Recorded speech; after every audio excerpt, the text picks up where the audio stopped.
വൻകിട കമ്പനികളുടെ കാര്യത്തിലാണ് ഏറ്റവും വലിയ അനിശ്ചിതത്വം. ചൈനയും അമേരിക്കയും കൊമ്പ് കോർത്തതോടെ ഇലക്ട്രോണിക് വ്യവസായം വൻതോതിൽ ഇന്ത്യയിലേക്ക് എത്തുമെന്നൊരു പ്രതീതിയുണ്ടായിരുന്നു. ആപ്പിളും ടെസ്ലയും ഒക്കെ ഇന്ത്യയിൽ നിർമ്മാണം ആരംഭിക്കുന്നതും അങ്ങനെയാണ്. യൂറോപ്പിൽ കൂട്ടിയോജിപ്പിക്കുന്ന മൊബൈൽ ഫോൺ കമ്പനികൾ പോലും ചിപ്പുകൾ വാങ്ങിയിരുന്നത് ചൈനയിൽ നിന്നാണ്.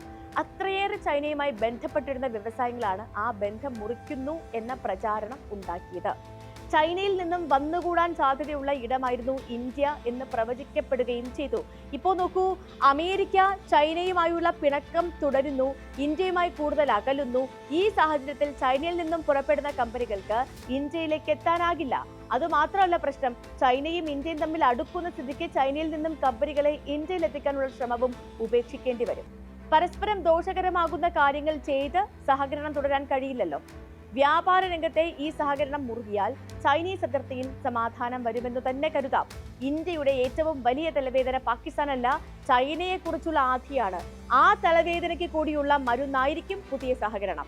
CPIMകാർക്ക് ആജീവനാന്തം പതിച്ചു കിട്ടിയ മുദ്രയായിരുന്നു ചൈനീസ് ചാരന്മാർ എന്ന പ്രയോഗം. അതുകൂടി മാറ്റും ഈ ഷീ മോദി പുതിൻ സഹകരണം.